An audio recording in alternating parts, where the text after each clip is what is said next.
Hello guys, welcome back to another video. This is the Football Connect. I'm your host Sam and we are back again with another one. As we are having one of those days where we are excited of another week of Premier League football. We have some interesting games that we're going to be talking about, which we need to build up to. So welcome to weekday review as we look at all the games that are going to be played during the weekend, and we are going to be seeing what happens as we go forward. Yeah, we are trying to move on from Liverpool losing from Toulouse and other things that happened. There's a lot of things that is happening, people, and I keep complaining about it, but anyway, it doesn't really matter as we try to move on. So let's talk about the games that we have, all of them. I'm just going to go with all the 10 games that are going to be played in the Premier League. Then after that, we come back trying to give some analysis of the games that are going to be exciting to watch. So the first game that's going to be played, it's Tottenham Spurs who are playing against Wolves. We also have Manchester United versus Luton. We have Arsenal versus Burnley. We have Crystal Palace versus Everton. We have Bournemouth playing against Newcastle. We also have Aston Villa playing against Fulham. That is still Saturday, by the way, all of those games that I'm mentioning. After that, we also have Brighton playing against Sheffield United, West Ham playing against Nottingham Forest. Now, these are all the games that are going to be played tomorrow. Liverpool versus Brentford, Chelsea versus Man City. It's all going to be played tomorrow. So those are some big games that we need to be expecting. Of course, people want to hear my thoughts on the Tottenham Hotspurs, on the Chelsea versus Man City games, but I'll talk about that just in a minute. I'm going to start talking about the Saturday games, which I think are very important to have an idea over the games, how the games will go. Like, I think the bigger game of today, it only has to be, there really is no bigger game today. Aston Villa versus Fulham. I don't know, maybe. But the interesting game that I think I want everyone to keep an eye on is actually the first game. Tottenham Hotspurs will be playing against Wolves. Understand that Wolves have lost so many players. Understand that Tottenham Hotspurs Tottenham Hotspurs have lost so many players, and Wolves have been a house on fire.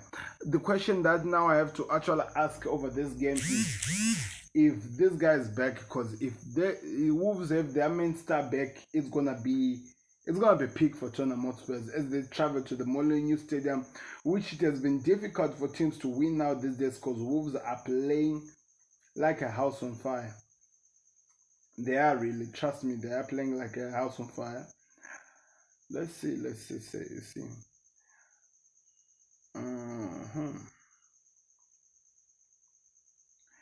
Anyway, we'll just keep you updated because I thought they would give us some information over the games, but there's nothing really to look forward to. But let's talk about this game. Yesterday, we had Postecoglou talking, and he confirmed to us that both Van der Veeg and Maddison will be out until next year. Maybe a month, maybe. What we're being told is that the injury of Van der Veeg could take about 6 weeks. He has to go through a surgery. Richard Alisson just finished his surgery as well, so he was going to be out for some time. Now we wait to see what happens with Maddison, Vicario, and this guy, what's his name? Van der Ven. All of those people need surgeries. And on top of that, they don't have Romero. The reason why they don't have a Romero, he got himself a red card. They also don't have Destiny Udogie, because Udogie got himself again another red card. He should have gotten actually a straight red card, which means he'll be out for 3 games. One thing that I saw from this Tottenham Hotspur squad is that they take so much risk. It's like there's a trigger thing that just goes inside their players and it confuses them. And I saw it so many times with the Romero, but it seems also it's catching up on Udogie. If you're a good player, if you're performing so well, it doesn't need you to take out another man's leg for people to see that you're a good player. Because if you go after another man's leg, you'll be out, like it is happening now that it's going to be out for some time. And so many people will be talking. So this is where they are, and you have to wonder if they're going to be able to compete in the long run, if they're going to be able to give that exciting football. So it's going to be a difficult game. Whatever people have to say, according to winning possibilities, they actually say that there is a 32% chance that Wolves win this game. There is a 26% chance that this game ends in a draw. Then there is a 42% chance that Tottenham Hotspur wins. Remember, this is still Angebon, and this It's still Tottenham Hotspur, so there still can be some shocker. You never know what Angie is planning, but I am telling you, losing Van der Ven and not having Madison, it's gonna be a problem for these guys because they like to play a high line. And one thing that we know Wolves of being good at is actually pace, taking advantages of the space that is left between. If Van der Ven was still fit, I would be saying that no, there's no real problem. Tottenham Hotspurs can just counter. They know how to stop this team. But now they no longer have that speedy striker. Unless maybe they're telling us that they're going to make a midfielder play behind. I don't know. That has to be something that we have to keep an eye on. But at this moment, as things stand, it looks like Spurs are going to have one interesting day today as they'll be in the Molineux Stadium. But it's going to be exciting time as well, people, because Wang Hing-chan and Son are also very close in terms of who's been scoring so many goals. In fact, Chan has scored more goals and also has 2 assists. Son has also some goals as well and 1 assist. So it's going to be exciting to see as they go head to head who exactly is going to come up strong and how interesting it will be in the international break after the game. But one thing I can tell you, I am excited over this game. Let's see how Spurs are going to try to come back from this game, how they'll do it, and what's going to happen. All of these things, it's just part of the build-up to see where the game goes. Let me know your thoughts in the comment section as we move on to the next game. So my prediction is Wolves 2, Tottenham Hotspurs 1. I just feel like Tottenham Hotspurs are in trouble. They might be scored more goals, you never know. But that's why we're here and that's why we love the Premier League as we continue to see what's going to be happening here. Anyway, so as we continue, as people are still waiting for the main game, people are also waiting for the main game. But we also have to talk about Luton versus Manchester United versus Luton, because it's also going to be one game that is exciting. Of course, when you are really thinking about it, there's no way Luton has a chance of beating Manchester United. No way in this God's green earth.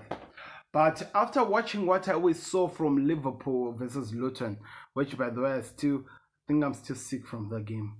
I have to find myself from the game because it still haunts me.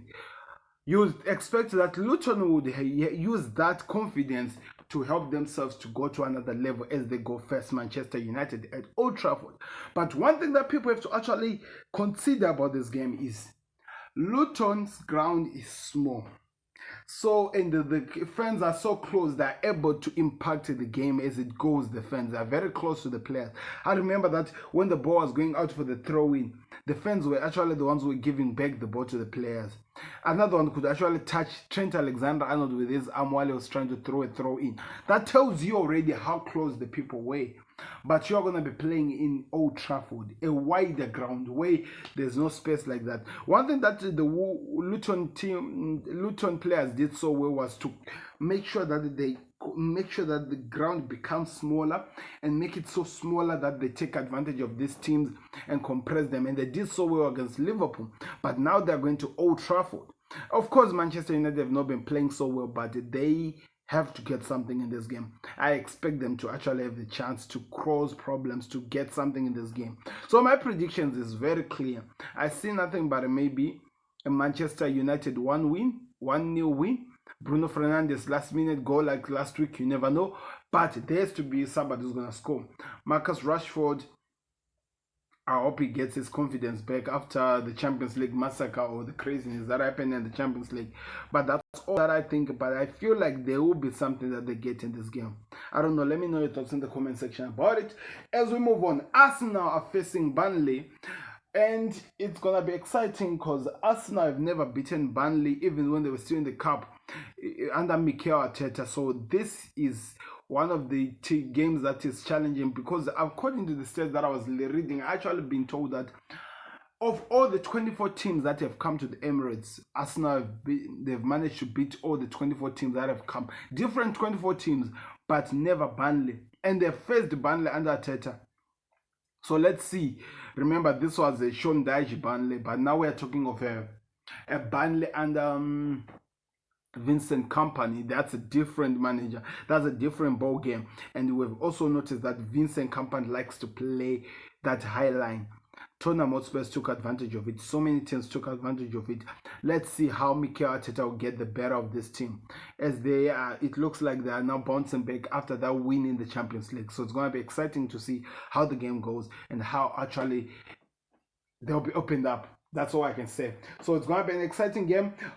My prediction to this, I think Arsenal will win this game by 3-1. I feel like they do have to win this game if they have a chance to cause problems to Man City, put some pressure on City, move on up to the table. In fact, they'll move to number 2 if I'm not mistaken if they win this game. Or maybe they'll remain there or maybe they'll move to number 3 because Tottenham Hotspurs, if they beat Wolves, they maintain their number 2 spot, or in fact they go to number 1 until City plays. But now there's also a problem of what? A problem of City playing Chelsea. If they win there, they go back to that spot. So there's a lot of things to talk about over this game. So let's see what happens. So my prediction has to be 3-1. Arsenal winning it. Crystal Palace go playing against Everton. Everton are dangerous when you are playing them at Goodison Park. When they're at your ground, you can take advantage of them. You can hurt them as much as you want. You can do as much as you can. But this is the problem. This team is going to their time. They are going to Crystal Palace, and Crystal Palace have been playing so good. Of course, the likes of Eze are out. Some good players that are so well are still out. So there is that problem. But to be honest, I feel nothing more than that. So as we look at this, I think Crystal Palace will get the job done. They'll win this game easy, no problems. The other game that we need to look at is Bournemouth versus Newcastle. Bournemouth coming from the hands of Man City as the way, not only beaten, but the way walloped. By the way, my prediction over the Everton game versus Crystal Palace is actually Crystal Palace 2, Everton 1. That's how I see the game going. Everton, if they're going to get something of this game, has to be a draw. So, Bournemouth versus Crystal Palace. Crystal Palace are coming from an important win against Arsenal, so it means the confidence is up. Maybe it could have been caused the problem because they lost in the Champions League against Dortmund. They are now at the bottom of their group, so there is a problem there. But when you think about it, it looks really strong for a team that can bounce back, especially playing against Bournemouth, which are having a problem with their manager. They have to get something. So I think I have to say a 4-0 win for Bournemouth for Crystal Palace for Newcastle against Bournemouth. Sorry for that. It's going to be an exciting game. Let's see how the game goes in and how we will see it going forward. But it's going to be something that we have to keep an eye on. Aston Villa playing Fulham. Fulham are just toothless. I watched them against United, people. It was painful to watch. It was painful to watch. It was like men versus boys, you know. Like, let me give you an example. You are let me say you are in a school, junior school, or maybe a primary school. Let's just call it a primary school, and you know that you are maybe standard two, which is the 2nd grade. Then you go challenge a bully who's in an upper class, maybe standard 3 than you. You'll be humble, you'll be bullied, you'll be destroyed. So that's how I see the game of Aston Villa versus Fulham, because I feel like as much as this team can do anything, they just don't have enough. They don't have goal scorers. Because let me tell you, when they played with a team at their own level in Manchester United, they dominated the goal, but that they just could not score the goals. But we are talking of Aston Villa here. Yes, they might have lost the last game, but they are creating chances after chances. They're hurting teams, people. They are hurting teams for fun. And that's why I'm telling you that they will be in trouble. Aston Villa are going to win this game. Let's just expect a 3-0 or even more. Ole Watkins is scoring. That's one of my predictions. So let's see what happens. But that's what I'm trying to tell you. The match is not fair. It's not, the matchup is just not fair between these two teams. Just not fair. Bournemouth are playing against Sheffield United. A game everyone would come out and say they expect Bournemouth to win, especially beating Ajax. But it has not been the Bournemouth of old. Maybe because they're still missing McAllister. Maybe Moses Caicedo. They can now see the gap that he left. But this is Sheffield United. And of course, now I've come out of that crazy bubble of always judging teams because of their name or because of where they're coming from. Luton Town really changed my mind after what they did with to Liverpool. But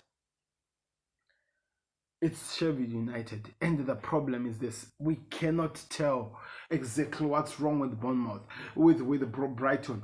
They do well the other game, they're beaten the other game. They do well the other game, and they're beaten the other game. So that's where the problem is. You never really expect them to actually go into a game and dominate and just get the wins. You are always guessing if they will get the win. That's where my problem is. But it's going to be exciting to watch, that's for sure, and I'll be watching it. The other game that is coming, which is very important, is West Ham versus Nottingham Forest. Nottingham Forest, by the way, they're coming from a win. Which team did they beat, by the way?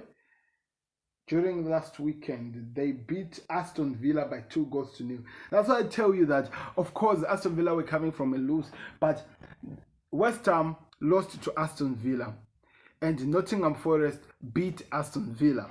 What would Nottingham Forest do against West Ham? I'm telling you, they're going to lose. And people will be like, how is that even possible? That's why it's called the Premier League. You can never predict what happens with the Premier League. It always leaves you with so many questions. That's what I'm telling you. I see nothing but a West Ham win. Because, for example, they're at home advantage. That's one of the most important things. And Nottingham Forest will try to do so much, but they'll be hurt. And it's just how I see it. They'll be hurt. So maybe, let me say, it's going to be a 2-0 win for West Ham. Liverpool versus Brentford. That is the last game before we go to the match of the day, as they play against Brentford. After coming from a draw from a Luton Town team, I just don't know what to expect. And also, this is a Thomas Frank team that always gets the better of Liverpool. Every single time we try to face them, they always get the better of Liverpool. So you are never sure what you're going to get in the game. You will never predict it. And that's one thing that hurts. This team came from looking like a team that was back to a team that so many questions are being raised against. They they drew against Luton Town, which so many people try to tell me is a draw, but it is a loss.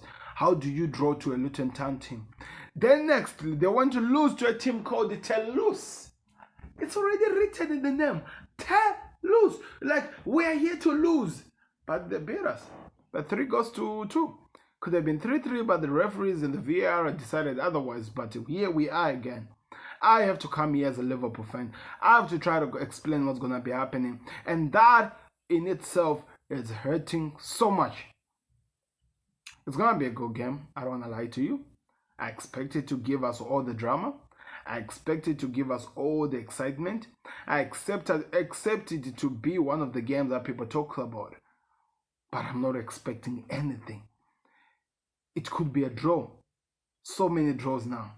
So many draws. We don't even have McAllister in this game, who has been playing as a DM. So many people were wondering, why is he not putting Wataru Endo? We saw it against Toulouse. He's just not ready. He's just not ready, people. He's just not ready. Or maybe the Premier League is too big for him. Or maybe something's wrong to be playing for a big club like Liverpool. But he's just not ready. He's good playing in the Europa, where the second team is doing so well. Let's leave him there. But we have no choice. He has to play today. So our midfield is going to be Hendo, Dominic Sobersla, maybe Gravenberch if he's fit. But if he's not fit, if Jones is fit as well, could be Curtis Jones or even Harvey Elliott. That's a mismatch. We'll be challenged and will be overcome by this team that we call Brentford. That's where the problem is. I have no idea what's going to come out of this game. To be honest, I try to come up with every possibility I could come out.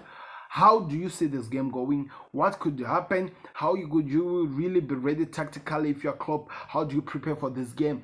And my brain gave me nothing. My brain just gave me nothing, people. And that's where the problem is.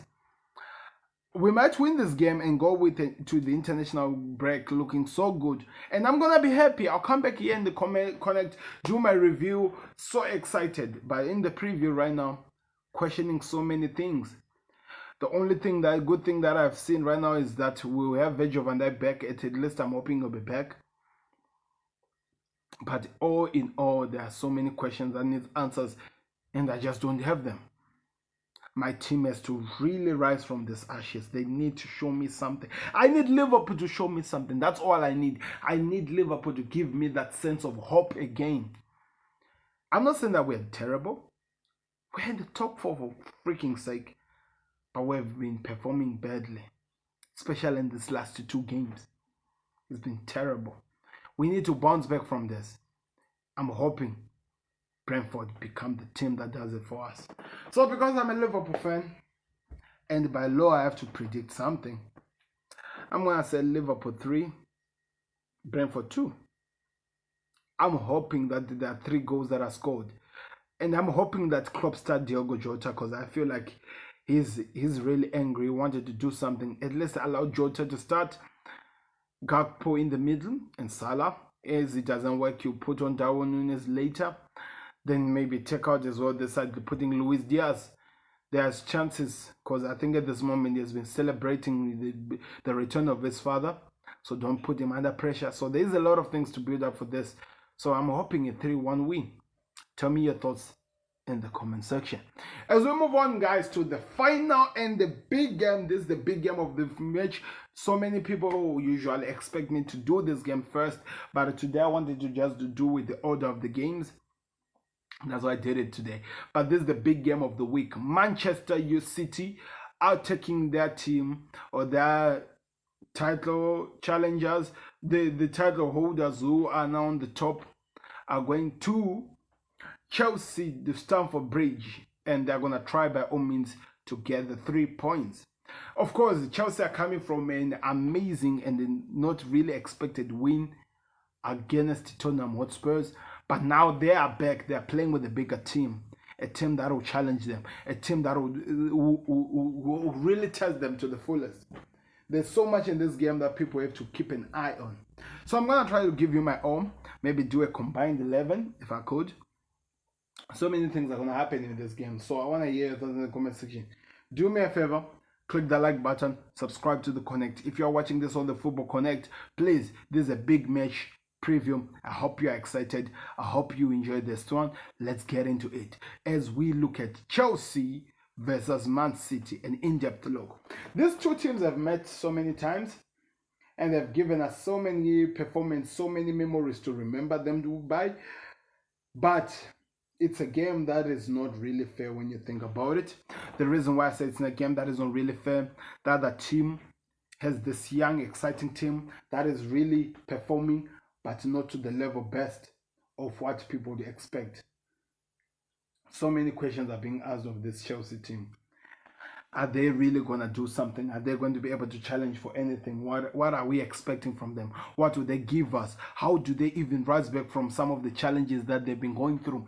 There's so much that is in this game, but it's just packed, just all into this one package that we can't wait to just open up, explode, and see what is within, so that we talk about them, so that we give you our thoughts, give you our reviews, understanding of the game, what we expect, and how this game will be exciting to watch for anyone who's just a natural. Man City has this guy called Jeremy Doku, who has taken over from Jack Grealish. He's doing amazing wonders. One thing about him that so many wingers have not been not doing, which makes him an exciting prospect right now in the Premier League, or maybe even in Europe as a whole, is that he's not afraid to take on fullbacks. When he has the ball, he's not looking back to pass it back. He goes straight with his fullback, then he crosses it in with his team, or actually go to score. That's something that the Premier League has not been seeing for a while. That's one thing that is exciting. Jack Grealish looks back. So many people looks back. That's why maybe he doesn't even have his position now in this Man City squad. But there is a lot of things that is going to happen here. As well as Chelsea, as this Cole Palmer who came from City, who has just come in and take over this team by storm.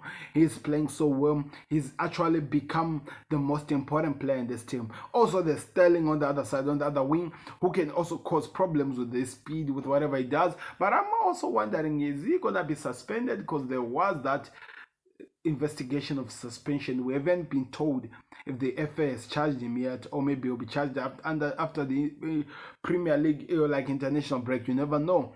But there's also Sterling, another Man City player who also wants to get something in this game. But there's also the exciting and the most expensive midfield in the Premier League in Enzo, Moises Caicedo, and maybe Gallagher, who does well when he doesn't have the ball. So I think he's one player that they're going to put in to cause problems here in the midfield against City. He has to be very careful how he sets this team up, Mauricio Pochettino, because if that midfield does what he expected to do, he could walk away from this game a winner. So it means Moises Caicedo have to partner so well with Gallagher to try to win balls and maybe try to supply the strike force. Cole Palmer, set it up for the Sterling, even whoever that they call, the guy who scored the hat-trick, Nicholas Jackson. There's so much to happen in this game. I'm just giving you an idea. We know what Man City are going to give. We know what we expect from Man City. Haaland will be there to score goals. Give him any cross, any chances, he will turn that thing over. There's also Julian Alvarez who can come in and cause also problems. There's also Bernardo Silva, who's so well cross-marking, pass teams by, cause problems as it goes forward. So there is a lot to see here, but Chelsea have a home advantage. Will the supporters be in the back of the players, helping them to be ready, helping them to be able to give that exciting game to cause problems as they go forward? Because I think it's going to really be important if they expect to get something in this game.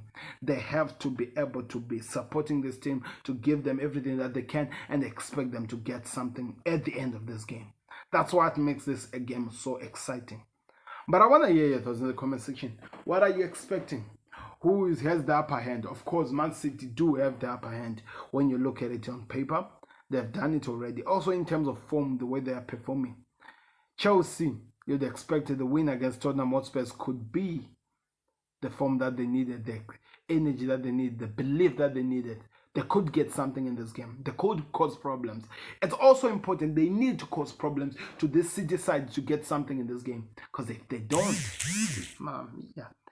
if they don't, it's going to be peak. It's going to be a long game at their home ground.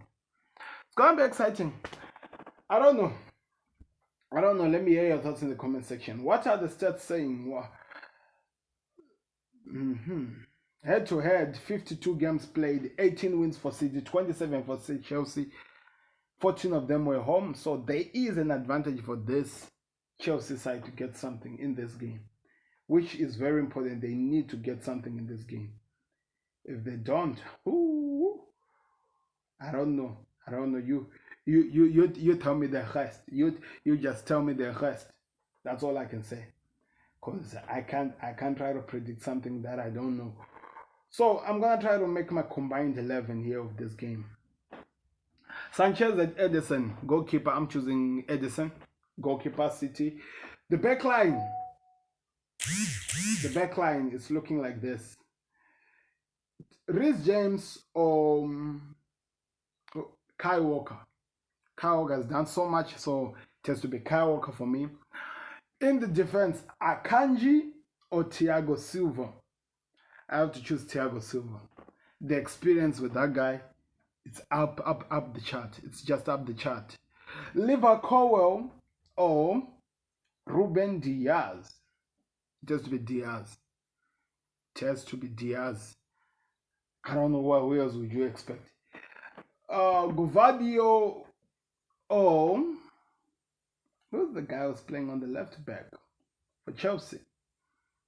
Guvadio or maybe Marco Kurela or maybe Penchua or whatever. I think he has to be Guvadio. So it's a goalkeeper, a back four of only Thiago Silva from Chelsea. The rest are City players. Going forward in the midfield, defensive midfielder, Rodri or Moises Caicedo. As much as Caicedo was expensive, Rodri for me takes that position. The other part,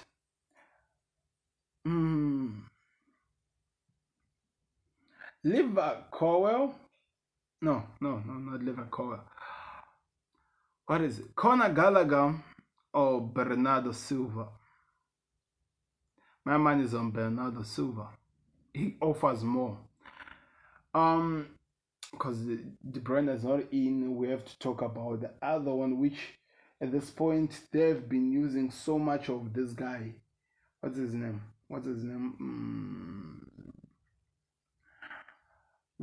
Mateo Kovacic, or what is that kid's name from Chelsea in the midfield, who has been doing so well?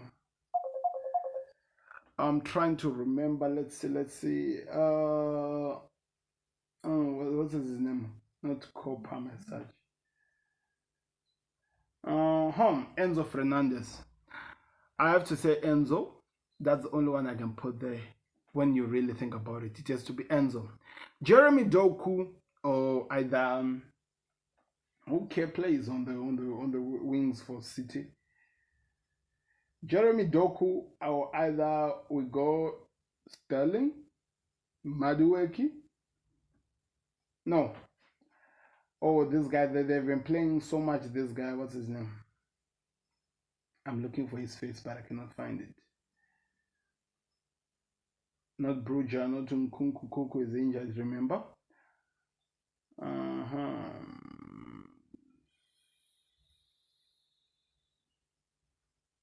Or Mikhail Mondre. So let's say that Jeremy Doku versus Mikhail Mondre. You will only have to choose Jeremy Doku. He has offered more. In the middle, Haaland or Jackson. Haaland, that's where my money is. And on the other side, who has been playing on the other side for City, Julian Alvarez or Raheem Sterling. Sterling has done more, even though he's not done it at Chelsea, but he's done more. So I'll choose Sterling. So this is how my team is looking like. Edison at goal, a back four of Kyle Walker, Thiago Silva, Ruben Diaz, and the Govadio. A midfield of what's his name?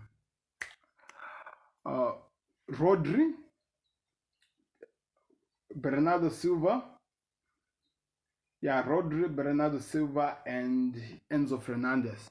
Going forward, Doku, Haaland, and Raheem Sterling. I think that's a strong team. Manager will be Pep Guardiola, of course. I don't know. Let me know your thoughts in the comment section. That was a hard one to do. Hey, but at least there are 3 players from Chelsea. The rest is a City domination. It's going to be an exciting game, to be honest. So many things could happen. Could leave so many people with so many questions. But it's going to be an exciting game. Let me know your thoughts in the comment section. What are you expecting from this game? Who will win this game?